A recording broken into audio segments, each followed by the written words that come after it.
Bonjour à tous aujourd'hui, je suis François, c'est toujours plaisir pour moi chaque fois on présente sur cette plateforme, pour présenter nouvelle vidéo, n'oublie pas abonner et partager cette contenu à votre camarade. Nous allons vous faire un top 10 des pays avec le salaire minimum le plus élevé au monde. Le salaire minimum est un principe assurant une rémunération minimale légale que l'employeur est tenu de payer aux salariés pour le travail qu'il effectue durant une période donnée. Le système de salaire minimum a pour objectif de protéger les travailleurs contre la pauvreté et de leur garantir un revenu minimum vital. Presque tous les pays ont instauré un salaire minimum sur les 28 États membres de l'UE. Seuls 6 pays n'ont pas de salaire minimum, comme par exemple l'Autriche, le Danemark et l'Italie. Certains pays déterminent un minimum universel pour l'ensemble de son secteur économique, c'est le cas de la France. D'autres établissent des distinctions entre les différents secteurs économiques et les catégories de travailleurs. Le salaire minimum n'est pas un indicateur suffisant pour mesurer la qualité de vie d'un pays. Il reste toutefois un indicateur plus ou moins fiable du coût de la vie. Voici notre top 10 des pays avec le salaire minimum brut le plus élevé au monde. Avant de commencer,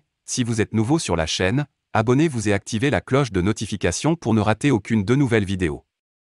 Let's go. Le Luxembourg, 2141,99 €. Le Luxembourg offre le salaire minimum le plus élevé à l'échelle de l'Union européenne mais aussi à l'échelle mondiale. Le Luxembourg est le deuxième pays avec le plus grand PIB par habitant. Celui-ci s'élève à 102 200 € en 2019. L'économie du pays est florissante. Elle dépend en grande partie des secteurs bancaires et financiers mais également des industries chimiques et mécaniques. Le Luxembourg exerce une forte attractivité au sein de l'Europe, notamment par son marché de l'emploi qui attire des milliers de nouveaux arrivant chaque année. Le taux de chômage y est très bas et malgré une légère hausse due à la crise, les inégalités salariales restent inférieures à la moyenne européenne.